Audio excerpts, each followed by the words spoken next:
here we go for another one. Travel notes. Round the world. Round the world. It all happened within a few days. Just like deciding and planning a little weekend trip to some easy to get to destination.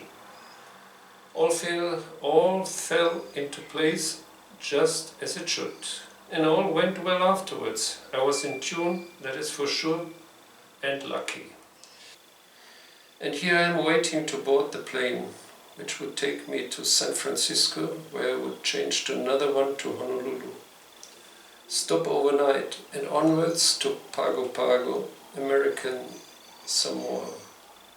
Later to Auckland and Whangarei, and finally a day in Hong Kong and back to Paris. RTW, around the world in 2 weeks. Not a trip one does, or at least I do, every other day. The imagination starts to run a bit wild. I even bought a globe to better visualize the journey. The day ends really late, this first day. Going west and west and west. Even in November it does not really get dark. We fly over Greenland, northern Canada, with lots of ice. Very impressive. I spent a long time on the window. Even from the distance, even from a plane, something of the vastness and the danger is palpable. I imagine being on a dog sleigh down there, which would mean sure death in how many? Well, very few, I suppose. In very few hours, as far as I am concerned. San Francisco airport is quite agreeable. In the last leg I sleep, Hawai. A Japanese-run hotel at Waikiki. I have a morning before carrying on in the afternoon. My inner clock has given up and accepts the local reality. The sun is up? Okay, it is day. Well, here a view from the balcony of my hotel room. I walk and watch the beach. I eat in a nice sushi restaurant. I sit on the balcony and cannot quite believe I am where I am. It is nice here. Right temperature, not too many people, very easy going. Even I relax and enjoy a few holiday moments.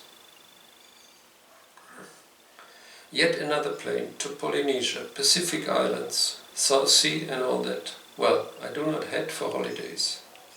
The place, a tiny speck in the ocean, is rather wet, lots of tropical rain showers.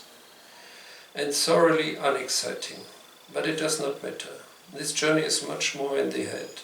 Yes, the body has to suffer almost 48 hours on planes, but still, it is the imagination where the action is. Not flying the plane myself, sleeping through the night, seeing ocean and water and yet more water. Who knows, perhaps the pilot is going in circles. Maybe I'm not really going around the world. This island could be anywhere. Well, what's in a name? Do I believe what I'm told? Plenty of reasons to be skeptical, and one thing is sure.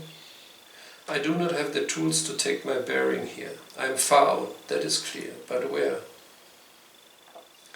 Anyhow, I sleep well at the Rainmaker Hotel, the sound of the surf in the back of my mind. Trying to call home to let them know everything is in order, I realize this is not Ibiza. It's quite difficult to get a connection, and on top of it, it is bad. I see some locals training on a longboat, and we get a performance, strange performance of a local semi-professional dance troupe. Half traditional, half disco music. The ladies could be men. It seems there is a custom of bringing some boys up as girls, so they are later neither nor, but strangely, disturbingly attractive. Actually, I quite like their performance. Later I even danced myself in the hotel disco. Oh boy. Well, here we have a longboat, which will be put to water shortly.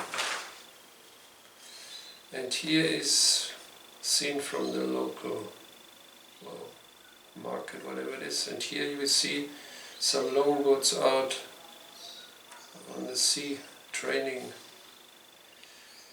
Well, of course there's also my job, serving tuna boats. The fun is a few hours in the night or in between two appointments. Well, here we've got a tuna lady checking the catch, and here we've got a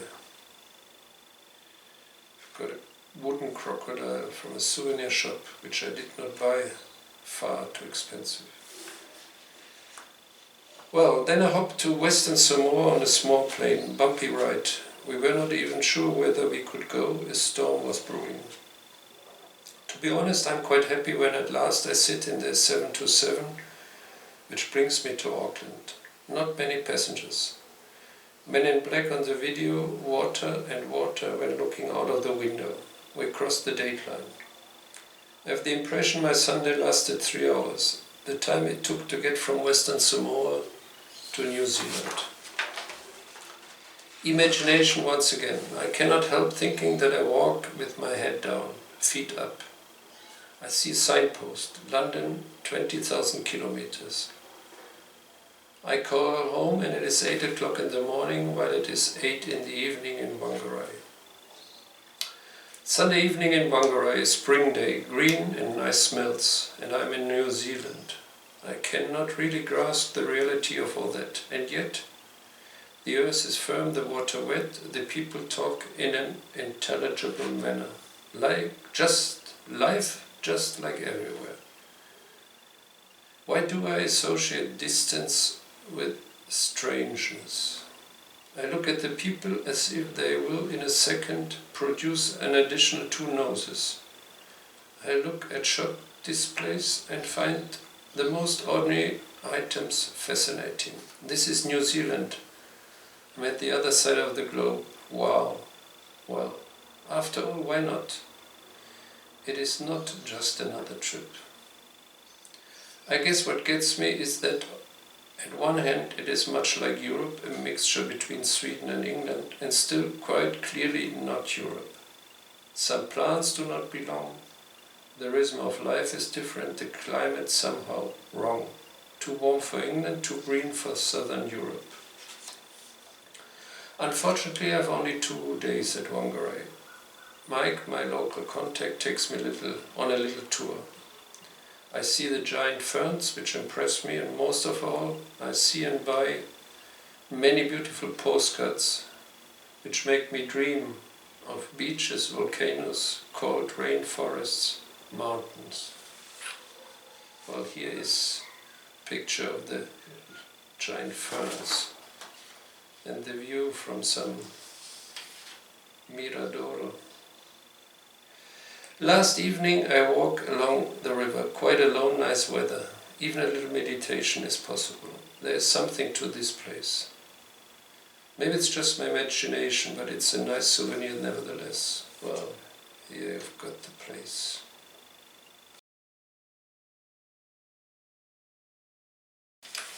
By the way, I also see that this town, this country, is somewhere where I do not belong, or not yet.